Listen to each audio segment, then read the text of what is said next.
Hi, everybody, and good evening to you. If you are watching us live, you are watching on Tuesday, October 5th. Can you believe that? October 5th. It's 8 p.m., and you're watching Progressive Radio on TV. And I've got a barn burner for you here today. And because, you know, we're going into the election season. We've got some really important elections coming up in 2022, specifically around the May primary. And that would be the first real big electoral test, if you will, for folks, is that primary. And so over the next couple of months, I'm going to try to interview as many good candidates as I can to try to give you, my viewer, a better understanding of what the issues are facing Oregon and the people that want to represent us down in Salem. And so to that vein, I am pleased to have as my guest on our show tonight, Mr. Patrick Starnes. Now, Mr. Starnes is running for governor of Oregon. Yep. And 2022. You know, I have to ask this because it's such a basic question. Mm-hmm. But sir, what is it that motivated you to want to run for the highest office in the state of Oregon? Well, Moses, I was on school boards for over 10 years. And so every year we had to balance our budget. And as you may know, the Salem budget's every 2-year cycle, so it was like this all the time. And so it was heartbreaking when we would have to let go of a teacher because the budget went down. Right. And then 2 years later we could rehire someone. And so in those meetings for 10 years, you know, I started coming up with solutions to some of the problems that Oregon was facing. And that's why I ran in 2018. And it's some of the same issues I'm going to be talking about that I talked about in 2018, we'll be talking about this election. So I just felt like it was time that we had a real builder, a real problem solver, mm-hmm. and a real unifier, you know, to bring Oregon together, because we're all tired of the divisions and all that. So, well, there certainly has been division, a sense of loss of bipartisanship, mm-hmm. and we see flashes of it every now and then, but we see more flashes of it not happening. Yeah. And so it's quite the unique environment for someone to want to actually be directing traffic of. Yeah, it's pretty crazy times. But I always felt that we, you know, growing up in Oregon, I've always felt that we have extreme differences maybe, mm-hmm. but I felt like 60% of the issues are common ground issues, you know, right. that I felt like we could bring people together on it. I'm sure we'll get into the details of those. Well, is that a base motivation for you? Yeah, I really feel like Oregonians, I believe in one Oregon, mm-hmm. rather than the red Oregon or the blue Oregon. When I ran as an independent, I wore a purple tie, because I felt like that was a unifying color for Oregonians. And it's just like I don't buy into the myth of the rural-urban divide, because I feel like there's one Oregon and we need to get back to that and start tackling these common issues that we all agree need to be dealt with. You know, like affordable health care, affordable housing, you know. The homeless issue is a common issue across the state. You know, it's not just one party or the other. Right. Campaign finance reform, we just had the huge success in November with almost 80% of Oregonians saying it's time for campaign finance reform. Right. You know, and campaign finance reform is one of those issues that's just near and dear to my heart, because I feel like it's always been one of the fundamental obstacles for true grassroots activism, mm-hmm. you know, and empowerment. And we'll certainly talk about that here a little bit later as we go through here. Let me ask you this. I want to go back to the reason why. What makes you fundamentally unique to be able to run this state? Well, because like I said, I come from a humble working class background, and I like to build stuff, I like to make stuff, mm-hmm. and I like to make stuff happen.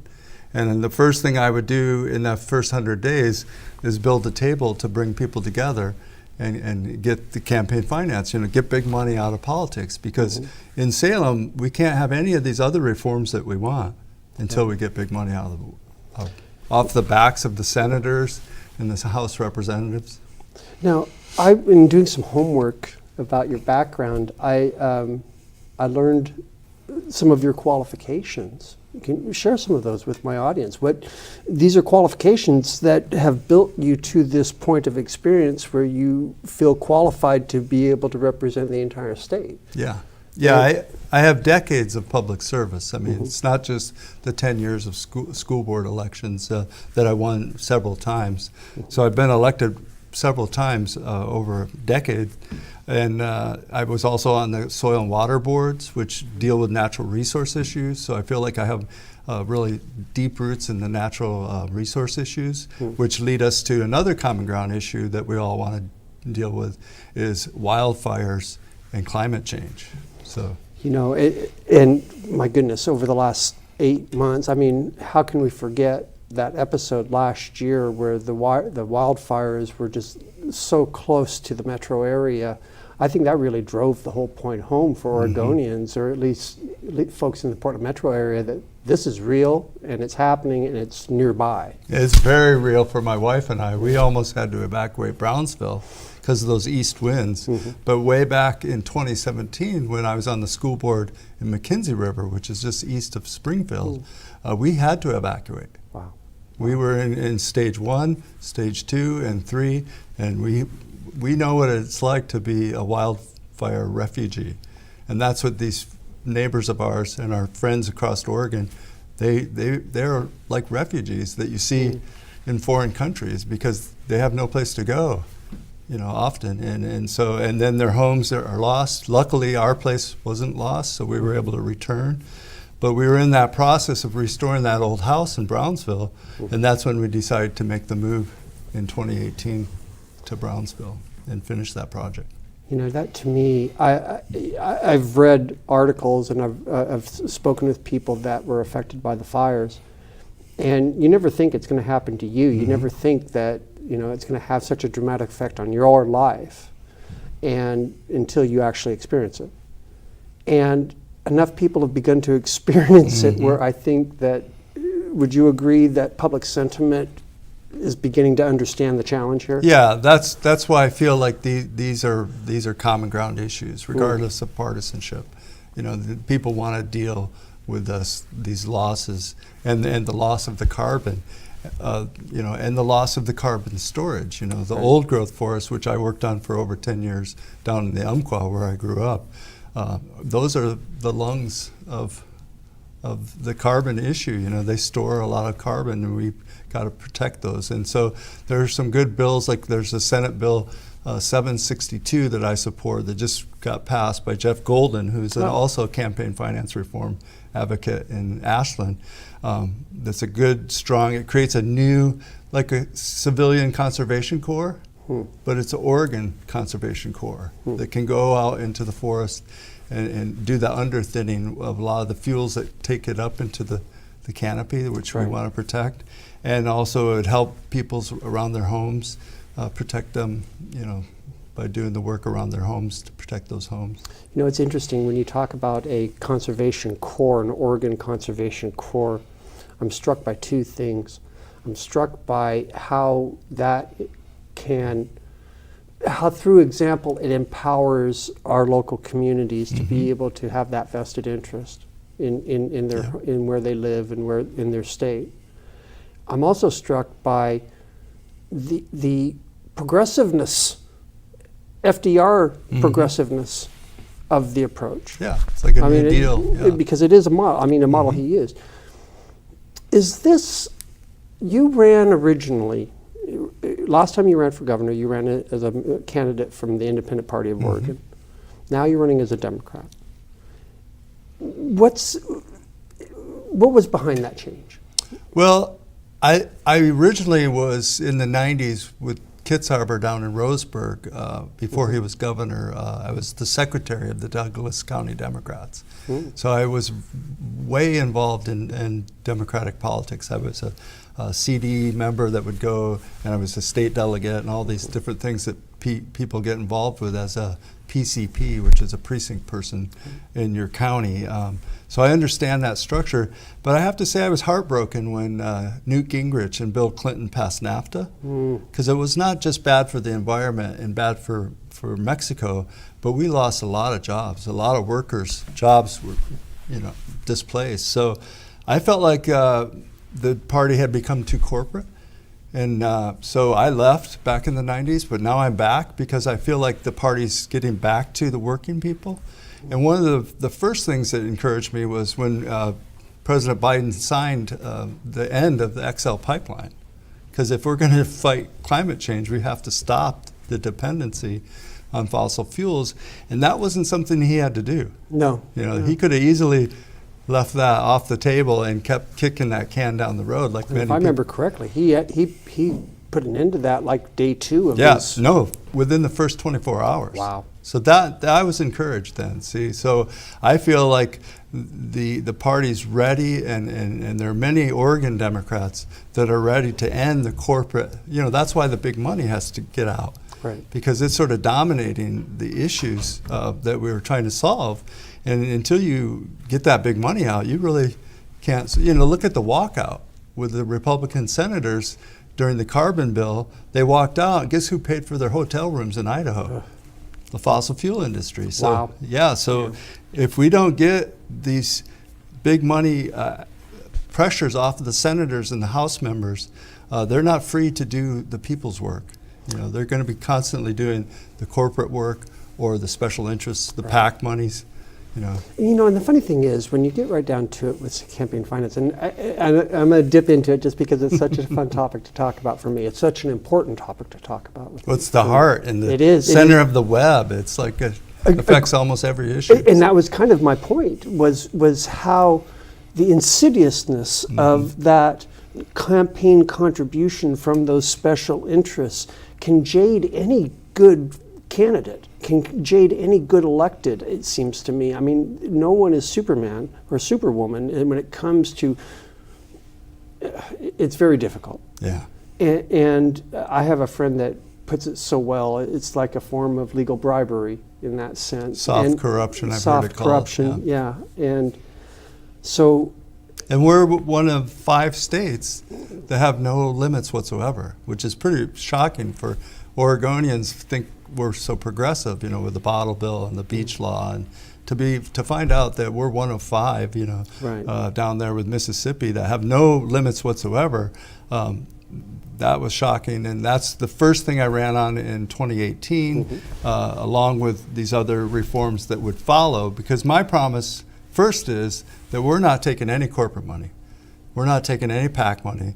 And we have a $1,000 limit per person, so there'll be no big Phil Knight money coming in, and what we've seen, Moses, just since like '98, was $2 million for the governor's race, and then Dudley and Kitzhaber was $17 million, and then that last race with Brown and Bueller that I was in was almost $40 million. See, and now this race, if we don't get this under control, is it going to be $60 million? That's right. I see the challenge that you as a candidate will have, especially given that you're kind of you're adhering to these limits and no one else is. It's not mandatory for them to adhere to those limits, and so one could say it's kind of tying an arm behind your back before you even start the race. Do you think that's going to be, how big of an obstacle is that going to be, do you feel? Well, I still feel, like I mentioned, that the early days, it was like 2 million, it's like $1 million each for each governor candidate. Right. So, we still plan to raise like $1 million. It's just going to be lots of Oregonians, thousands of Oregonians writing small checks versus Comcast writing one big $30,000 check, which is some of my opponents are getting those kinds of checks. They'll get checks from Big Pharma. Tobias Reed's already got $30,000 from the timber industry. So when it comes to those natural resources issues, which way is he going to vote? Is he going to sell the Elliott State Forest? We can't have this kind of money in pressuring candidates. Well, and I think that moral high ground, the values high ground that you can take by putting those restrictions, by running your campaign that way, It's kind of a gamble in the sense of the current environment, but on one hand. On the other hand, it's having faith in the voter. Yeah, exactly. It's putting faith in in that shared vision into the hands of the voters. And we've seen the model grow, way back in '04 when Howard Dean sort of started to move on with the small donations, and then Obama paid attention and used that same formula, and then Bernie, with the $27 donor, was just stupendous. And so I think the Democratic Party's there. I just think they need that kind of leadership and that kind of way to be involved in a small way, versus depending on these corporate donations or these large PAC donations, because you're going to have like the medical industry PACs dumping money on people. Sure. But I think, we're going to be the other thing is we're going to be traveling, like I just came from Eugene, which is south of my home in Brownsville, to here to do this, and we're going to be traveling to all 36 counties. Wonderful. Yeah. Just for the Oregon primary, because I appreciate growing up in Roseburg in Douglas County, the brave Democrats that live in the hinterlands in a totally red area, and they've been there for decades, and they still put up their Biden sign or their Bernie sign, and they're still strong Democrats way out at the end of the road, in all these little counties, and that's who we're going to be talking to, because they get this. See, 80% of the Oregonians get campaign finance reform, right? And so we're going to be all about that. Well, very quickly, let me do this real quick. We'll pick this back up in just a moment. I do want to mention, though, that you are watching Progressive Radio on TV. It is Tuesday, October 5th, so if you're watching it tonight, you're watching it live. And if you are watching live, I want to encourage you to give us a phone call. If you have a question for Patrick Starnes, candidate for governor of Oregon, please give us a call. We'll take your call on air live and get you an answer on that. So thank you. And we are doing our broadcast, of course, from Willamette Falls Media Center down here in beautiful downtown Oregon City, right off of downtown Oregon City. And if you want to be empowered and want to get your own TV show and let the folks know what you think about things, please get a hold of these folks. They're great, and they're good people, and they will help you. And Willamette Falls Media Center. That's who you want to get a hold of. So anyhow, back to our conversation with Patrick Starnes, candidate for governor. Let me ask you this. I know that the COVID-19 situation has been front and center. Mm-hmm. It's been the biggest challenge of Kate Brown's governorship. Where do you stand on that? Well, two major things. Vaccines save lives and masks matter. So that's where I start. But to make it personal, my wife survived throat cancer in 2019, just recently. So she's one of those vulnerable people that you hear about. We're both almost in our 60s, and it doesn't matter what age, you can be vulnerable, at any age. And then when you add the kids under 12, they can't be vaccinated. We can't mess around with this. We have to get on top of it and get past it, because everyone's ready to move on, right? So there's going to be some tough calls to make, and that to sympathize with Governor Brown, that was a no-win situation.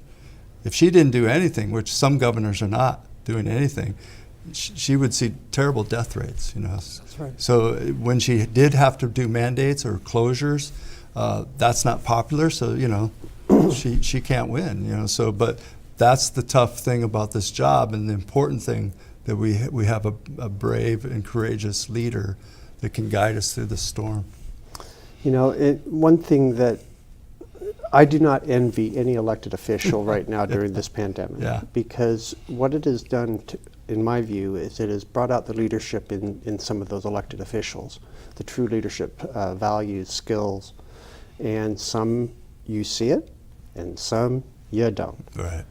Well, and some people are using this as an organizing tool to the recall effort against Brown, and then this trying to take over school board meetings or city. We had a city councilor in Brownsville that quit because they were going after her because of this kind of stuff. And that's just, I mean, these people in school boards and city councils are volunteers. Right. You know, and this woman had volunteered on the city council for 16 years. She was like the old timer, and they just almost ran her out of town. It's just dark. And that's what I'm saying about this division. We really have to tackle this and get real unity in Oregon rather than, you know, picking these battles that divide us. You know, divide and conquer is the old Roman thing, you know, that they used on the Celts. So. Well, is there anything that you would have done differently than Kate did, and our current governor? Well, you know, in 2 weeks they're going to have the mandate for teachers to be vaccinated, and they've also have the mandate for nurses and medical staff. Mm-hmm. I may have gotten on that a year ago. You know, you may have to be more bold and get, you know, those tough things, you know. And just like other candidates that are saying, you know, we currently have 8 different vaccines that are required for students, you know, as long as the vaccine's safe for the students.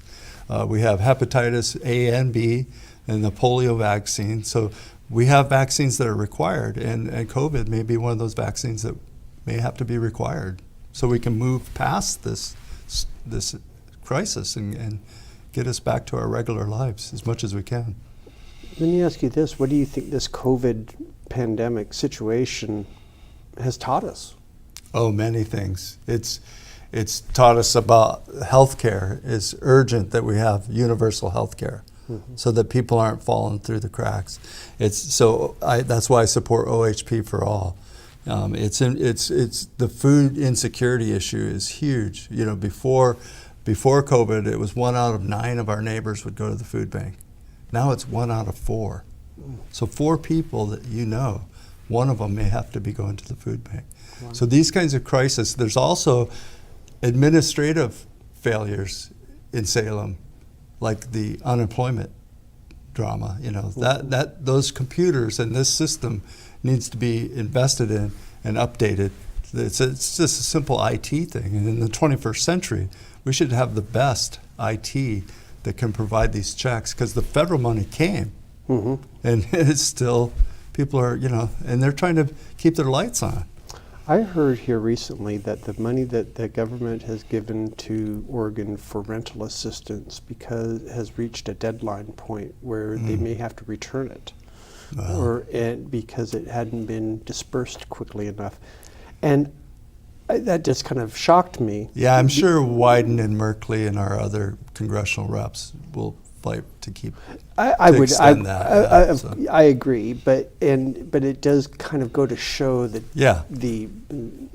I don't want to be as harsh as saying ineptitude, but I do want to say that the challenge perhaps of moving a state administrative vehicle. Yeah, well, you know, to be sympathetic, it was an unexpected crisis. And we're going to have others. Yeah. So I would be the governor candidate that would say maybe the kicker should go into an emergency crisis fund, because if it's not COVID and unemployment and closures for businesses that we need to help people with, it could be the big tsunami, the big megaquake on the coast. Okay. So we have to have a fund of money that helps, and also with the wildfires. I mean, those, unfortunately, I'm afraid the wildfires, until we get carbon under control, is the new normal.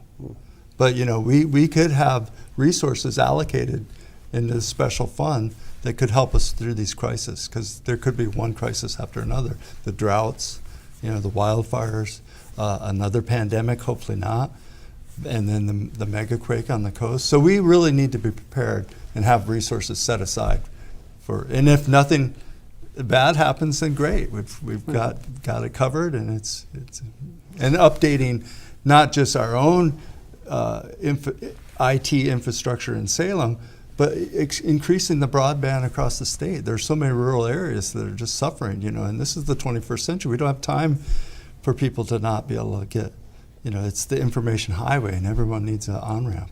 You know what, I'm hearing a theme here, that from the pandemic and the environment of the pandemic really exposed the holes in the social safety net. When I say safety net, I don't mean just the programs that we might have to support them. I'm talking about the whole infrastructure of our social network, because it changed so dramatically. There was so much of a dramatic change, and it really those holes are highlighted. People are much more aware of those holes now. Yeah, it's all about civilization, Moses. Mm-hmm.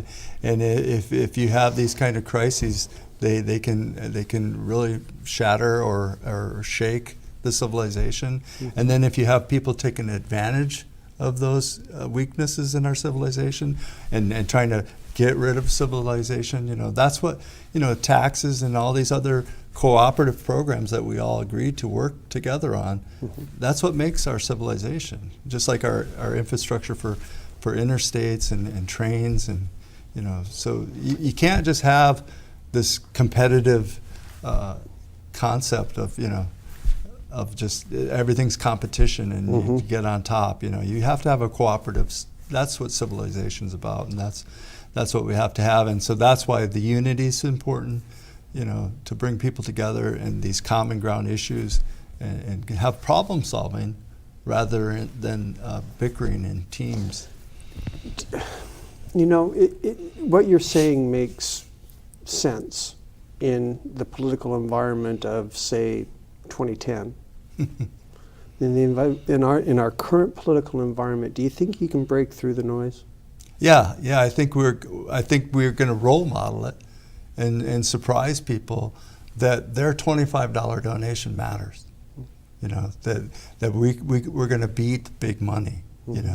And once we do that, in the first 100 days, we'll set some limits on the campaign finance reform, and then we can tackle like universal health care, so that all Oregonians are covered, and other things that. Let's talk a little bit about that. You've mentioned that a couple of times, and that's OHP for all. Yeah.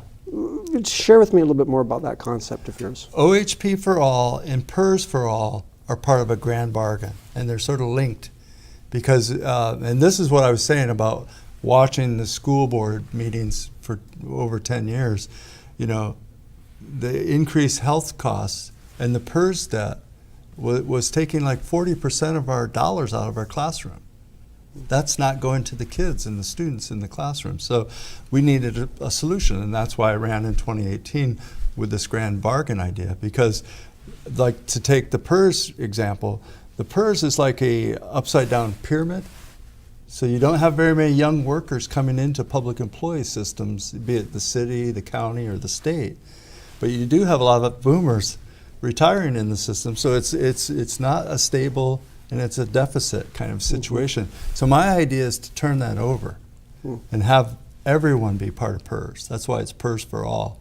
And the new acronym would be OURS, OURS, Oregon Universal Retirement System. So you take it to the private sector. Let's say Bimart, it's a good Oregon company that's publicly, the employees own it.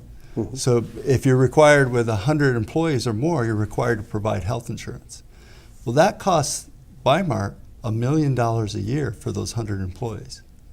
But if we have OHP for all covering that health insurance, just like we would with teachers covered by the OHP for all, now you've freed up that $1 million, and Bimart can put into the PERS system of those Bimart employees. So we want it for all the workers of Oregon, because we want it to be transferable. That's the important thing about OHP for all and PERS for all, is that if you go from your gas station job to, let's say, you work at PERS or at the school, it's transferable. Right. You get your retirement and you get your health care, because we all know people that stay with these terrible jobs they hate because of the benefits. Sure. And that's another reason I came up with these solutions, is because it's just like the animosity I always hear against public employees, which I support and I fought for at board meetings and school board negotiations. I hated the animosity. Oh, those public employees, they get all the good stuff, from private sector people. Right. And I just didn't appreciate that. And that's why it's OURS, it's ours, because it's our retirement system and it's our healthcare system. And it's interesting too, the concepts are the same, but they're just expanded. Yeah. And to involve everyone. And one could say that borders on socialism here, my friend. Or one could say that's what unions are working for. Amen. Amen. Unions That's right. have been working for their professional organizations to give them good benefits, and now it's time to expand those benefits, and I think that's why the Democratic Party in Oregon can do that, Right. because we have enough people across the state that want to raise all boats. And it's interesting. I've been realizing here, as this moderate liberal extremist that I am, whether or not my time is past. And I say that in the sense that, is the moderate of 20 years ago a moderate now, a Democrat? And I'm beginning to realize that since Joe Biden recently admitted that his strategy to get this whole Build Back Better Act passed was to encourage the progressive wing of the party to actually stay firm. Mm-hmm. And because it was a recognition that the center has moved. Yeah, he was banking on Yeah. the progressives to And carry that the water. Yeah, I have to admit, that kind of blew my mind once I realized that even Joe Biden has recognized the center has moved to the point where the power has shifted to what people want. And it's been kind of a culmination of the pandemic, of the political environment, of the social safety net, the polarization, et cetera. All these things have come together to almost give us a golden opportunity. yeah, and I don't feel like the issues are left or right. I think the issues are popular, and that's why I call myself a populist, because it's 70% in favor of universal health care. Right. There's 70% in favor of doing something about carbon and climate change, and same with homelessness. I mean, these aren't 51% numbers. Right. These are common issues that, regardless of party, and so that's why I think you work on those first, just like the campaign finance reform with 80%. That's like a mandate. Yeah. You have to do that. If you have 80% saying we want campaign finance reform, then that's the first thing you have to do. And then if you have 70% saying we want universal health care, then that's the next thing you do, and down the line, But you can't do any of it if you have all this fossil fuel money, all this big pharma money, all this big timber money. Instead of getting rid of OFRI, which was the Oregon Forest Research Institute, which is what they wanted to do, they kept it, and they lowered the severance tax. So, when you have big timber money coming into Salem, you're not going to have the reforms you want, which, we want to reduce the spraying, the aerial spraying on these forests, which are people's drinking water. And you want to fund the Oregon Conservation Corps to do this work to help us with wildfires. Well, you need a timber severance tax. I have to give credit to, of all places, the Oregonian for really shining a light on the influence of big money in timber politics. Yeah. And there was one image that just always really stuck out in my mind. They showed a picture of this one particular forest section that was nearby, I think Coos Bay or one of those areas, and they showed a before and an after. Mm-hmm. And it was just heartbreaking. Yeah. Absolutely heartbreaking. And that's their drinking water. And you could totally tell that all that tree, the tree line, which had been by the river, up, much further past the river, and you just knew what was happening. Yeah. It was just obvious. And this is why I feel like there's a myth about the rural-urban divide. Because, and I argue this strongly with my conservative friends that are in the red counties, because I say to them, who do you think moved to Portland?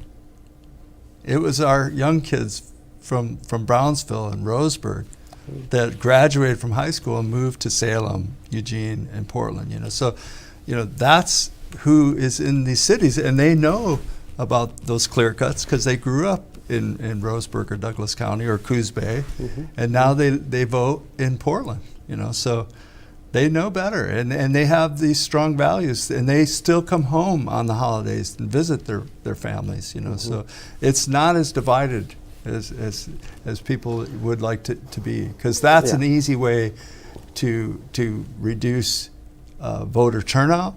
It's an easy way to do the silos, which we're really used to, and we've got to get beyond.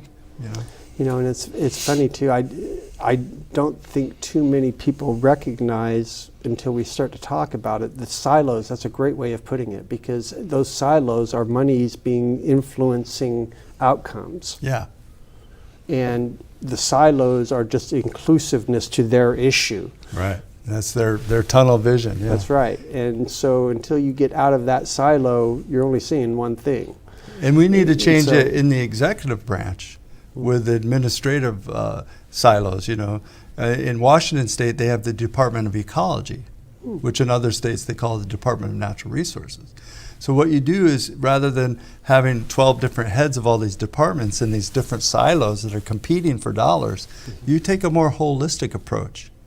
And you have the Oregon Forest Wildlife, Fish and Wildlife is part of that, and the Oregon Department of Forestry is part of it, which is where the Oregon Conservation Corps works, and the DEQ, the Department of Environmental Equality. All these different groups should be under the same umbrella, right? Because it's ecology. So that's another thing I would bring is this holistic approach to our administrative executive branch that we don't have right now. Right now we have competitive silos all fighting for these rare dollars, and that's not the way we should be running. Wow.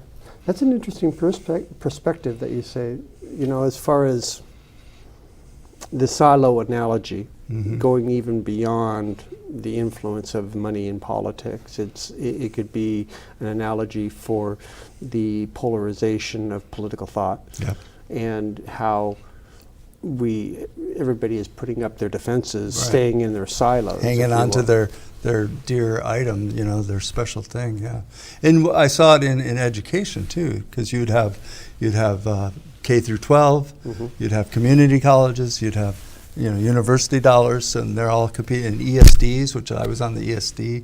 ESDs are the ones that serve a whole county with those special ed needs, like speech pathologists and stuff. But they were all, when you would go to Salem, they were all competing for the same money, for the same dollars, and we need lifetime learners like you and I. Could continue our education and from the cradle to the grave. I mean, we should just always be improving ourselves and always learning more, Let me ask you, do you feel a kinship with somebody like a Bernie Sanders who's been talking about these issues for a while?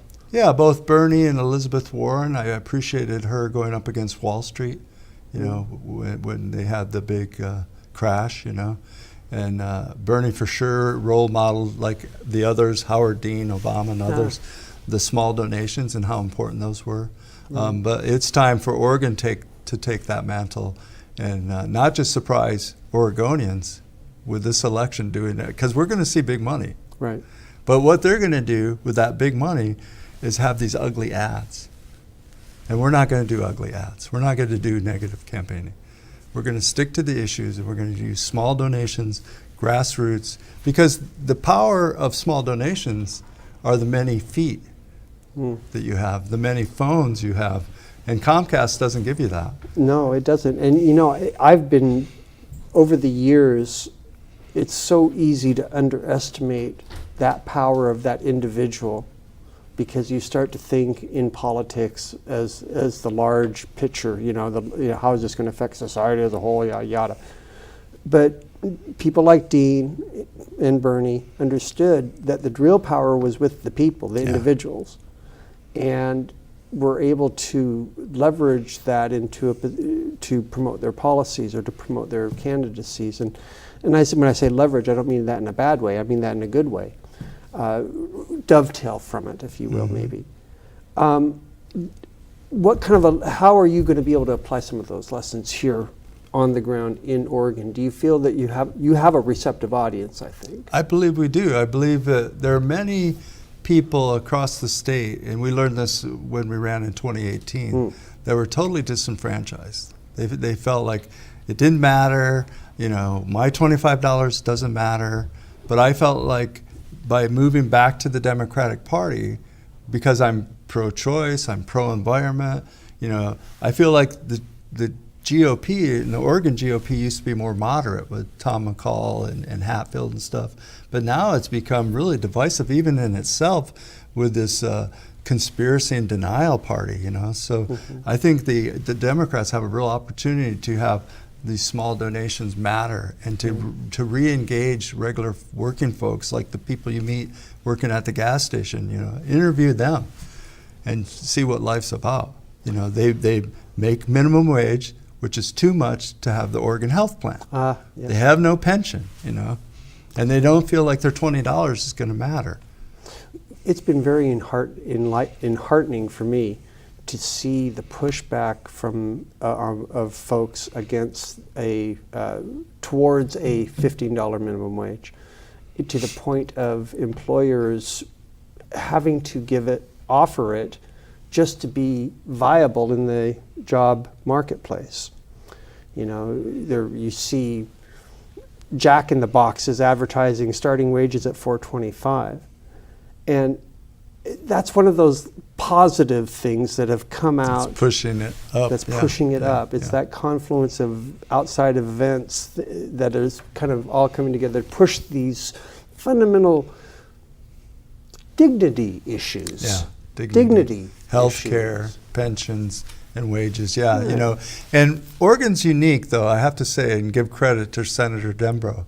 He's created a situation, and you should look at it in more depth, where it's a variety of minimum wages that graduate toward the more expensive cities like Portland or Eugene or Salem. Oh, yes, okay. And where you're way out in Burns, maybe your cost of living is lower. So I think that's a good model, and it's new, so we haven't seen the results of it, but it's got a calendar that's pretty progressive, so it has a schedule of increasing all those wages over time across the board. And I think that kind of a proposal nationally would have gone over well versus, the flat thing, So maybe it's time to be the creative Oregon solution again, That's really true. I mean, a lot of people, it's really easy for the progressives in Portland to not understand their brethren in the rural areas, just because of environment and different life experiences. But they want the exact same thing any progressive wants, any person wants, that sense of dignity, that sense of ownership, that sense of participation. Yeah, contribution, that's what I call work.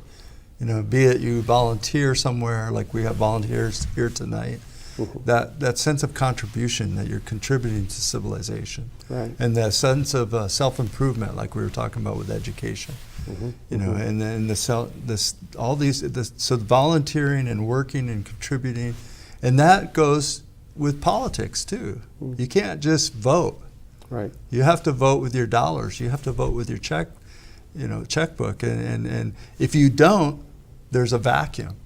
And guess who shows up? That's right. The corporations, the special interest PACs.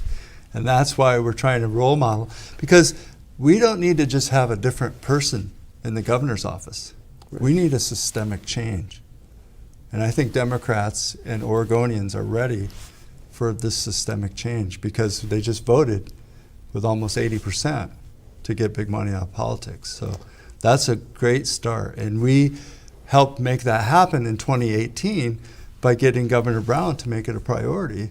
And then in 2019, the session, I went and met with almost all 90 members, and it was almost unanimous. Only 5 people voted to not refer that to the voters. That's right. So That's right. It's pretty powerful tsunami momentum. Well, and and then if we can get that on a common ground issue like campaign finance reform, we can get that on a common ground issue on healthcare, or we can get that homelessness. Everyone you talk to, no matter how big the city or even our village of Brownsville, we want shelters. And as a carpenter and a builder, I am ready to swing a hammer and build some stuff. That's what I'm talking about. I saw, I don't know the pros and the cons to them, but I know here in Portland they're experimenting with little small homes. These are very, very small homes, but they're made out of wood. They're warm. Yeah. They're safe. They're safe. They have a place to store their stuff. Exactly. And they're not in a cardboard box under a freeway. So this talk about dignity. And that's what's sad and ironic about Oregon. We claim to be the timber capital of the world, and we can't build enough homes for our Oregonians. I've always said, and maybe you'll take this and run with it, but they have that new pressed lumber, the treated lumber that is stronger than that they're using in skyscrapers, that they're using in buildings. Laminated lumber, yes. And that's an Oregon-grown product. Yeah, and plywood and all these things. And to get into the details of more better paying jobs for Oregonians, we could do more with our wood products. My dad worked at the mill in Dillard, at the particle board mill when I was a kid, and I've worked with wood for 30 years. So, and I've also fought for old growth protection. So that seems like a dichotomy, but it just gives you that sense of how important our natural resources are. And my point is that we could do more with our wood products. You see trainloads of 2x4s and plywood going down the tracks. And then you see raw logs shipped to China. Right. And we need to stop that and start building the finished products here. Because we have across the state, you'll see these abandoned mill sites all over the state. And those are decentralized manufacturing opportunities that we could make finished products. Because if one goes to Home Depot or Lowe's, you can't necessarily buy cabinets made in Oregon. Right. And that's what we need to fix, So that's why I always say the governor's job is to connect these dots. So you'll have the suppliers, and you'll have these natural resources, and you'll have these markets. But if we build a table and bring these people together, then we start building finished products, which are good manufacturing jobs across the state, and supplying not only Oregonians with Oregon-made finished wood products, but other states too, What is the, kind of going down a similar track here, but economy-wise, what are the growth industries that we need to be focusing on in the future for our state? Is high tech is timber going to be the long-term solution? Well, timber's I think there's a variety. I think timber's always, we're never going to grow out of timber, right? If it's managed properly. But not just timber. But I wanted to add that important part that we're missing is the finished wood products, because we do make a lot of great 2x4s and plywood, and we're proud of that. But we're not making finished things, So, but I also feel like even before COVID, and COVID made this even stronger, are the Zoom towns. So it's the quality of life that Oregon offers, where you can work in Intel or Expedia and live in Joseph, Oregon, way out in the beautiful, Wallowa County mountains and the Wallowa Mountains, and work from home, and now with COVID that brought it home for a lot of us. But we have to have that infrastructure. Right. See? I was just going to swing it back around. You were talking a moment ago about your broadband plan. Yeah. Let's talk about that for a second. How does that work? You have to use these dollars that are coming from Biden's infrastructure plan to not build freeways in Portland, but to build this infrastructure that's, because, who doesn't want to live in a cabin out in the woods with this beautiful view and work from home if you can? That's right. As a cabinet maker, I have to I have to work from home, but I have to work, But you know what that does, though, sawdust. is it takes away the rural aspect of some of these places in Portland, and it puts them smack in the middle of economic growth opportunity. Yeah, and it's that interconnectedness. Yes. Not just of the internet, but of humanity. So you'll feel more connected to rural areas, like I was saying about the mythology of urban-rural divide. You know, because the other big chunk of our economy and what we love about Oregon is our recreation. Yes. It's second to none. I mean, I had folks come from back east, took them to Crater Lake. It's a mind blower for folks, especially if they're from like the flatlands. We call them flatlanders, you know, from the Great Lakes or something. And we have not just the wonderful forests that we're used to, but even the beautiful high desert and the coast and the Oregon caves. I mean, I could go on and on. The gorge. I mean, we have, and the windsurfing. I mean, it just goes on and on. So that's another part that connects us together. Right. See. Well, you know, when I think of a unifier, a governor that acted as a unifier, I think of somebody like a Tom McCall, or I think of like a Ben Westland running when he ran for governor. You know, not my way, their way, the Oregon way, or something like that. I think his phrase was. So there is a history of Oregonians not going with the status quo, perhaps. Yep.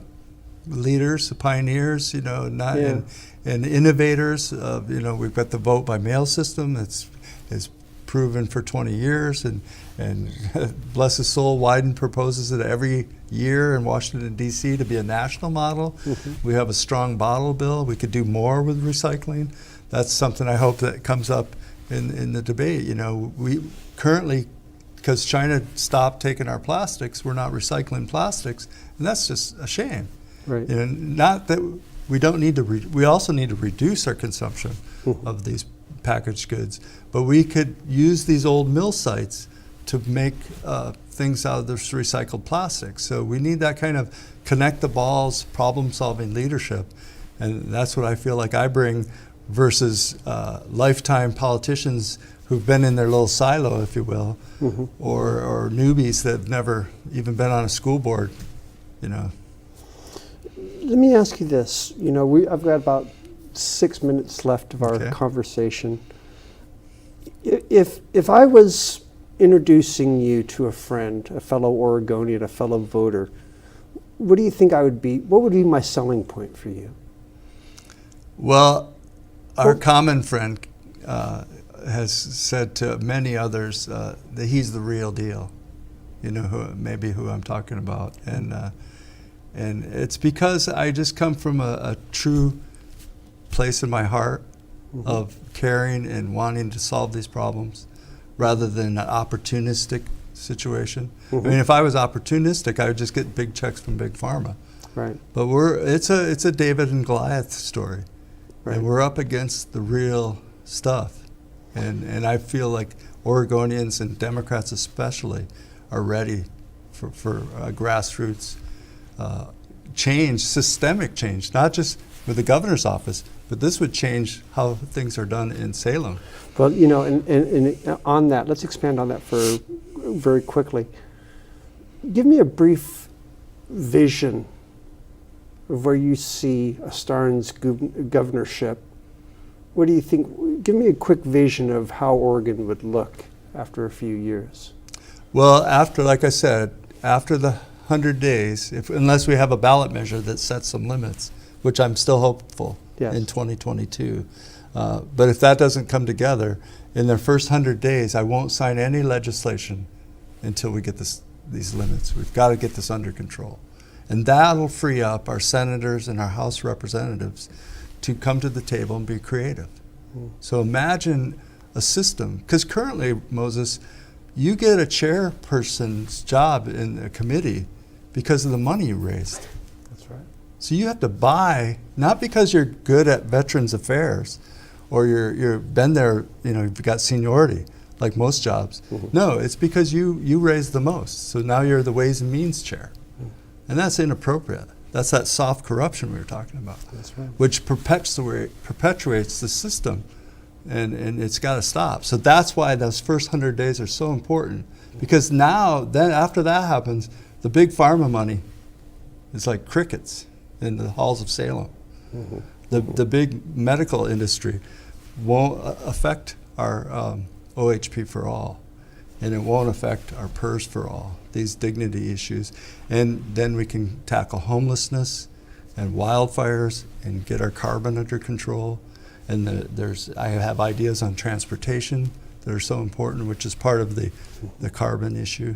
Gosh, we didn't even have a chance to talk about those types of Oh, issues. there's so many, but yeah, as you know, these are all tied to that center of the web. Right. Because as long as you have fossil fuel money coming in to put their foot on the scales, the people won't get these popular issues, these common ground issues, won't get dealt with if you have special interests dominating. Gosh, I'm sitting here thinking about it, and you're absolutely right. I mean, that would be imperative for you to quickly and decisively get that taken care of in your first 100 days, because from there, everything else falls into place. Yeah. Well, at least you can start the new discussion, because it would be a new discussion. Yes. It wouldn't be, well, I took, $60,000 from Big Pharma. I can't talk about that issue. Or I took, all this timber money, so we can't talk about the Oregon Conservation Corps, which would help us with wildfire. Exactly. Which we're not going to fund, and it's going to die in some rules committee. It's that soft corruption has to stop. That's what we're talking about. And so that is the take home, is you could have status quo, like we've seen. We went from $2 million for a governor's race to Dudley Moore, $17 million. Dudley and Kitzhaber, $17 million to $40 million for Bueller and Brown. That's right. And that trajectory has to stop. That's right. And we finally have amended the Constitution together with 80% of us to allow us to not be one of the 5 that have no limits whatsoever. So, well, I think it's exciting, actually. It is really, truly, because it's on the cusp of a potential sea change here in politics in Oregon. And how exciting to be wanting to row that boat, to be holding the rudder of that boat. I'm so appreciative that you took time out to come and talk to me about this. I appreciate you having the interview and having me come up. I think that my viewers, I hope that you've been able to glean from here a little bit of the progressive views of our candidate here, and of Mr. Starnes, and how you might be able to fundamentally make a change yourself. I'm going to give you a minute to quickly tell them how to get a hold of you or how to contribute to your campaign. Yeah, I know your volunteers here have posted my cell phone number is 541-671. It's in my pocket. I answer it personally. Same with my email. It's patrickstarnes@live.com. And our webpage has everything on it, and that's starnes2022.com. Perfect. So you can go there, make a small donation. There's a volunteer form to fill out, and just get activated and be part of this grassroots people power election. That's what we have to have in Oregon. Thank you. That's right. And so, folks, it's coming up. Make sure you're going to be registered by default, but make sure that everything's in line and that you have your ballot and you're registered to vote, because May is going to be a very important primary. Next month, we're going to have some other guests on here. I don't think I'm going to be doing gubernatorial next month. Probably more legislative because of the redistricting that's just recently occurred. And that was another topic I kind of wish we had talked about. So thank you, and have a good night.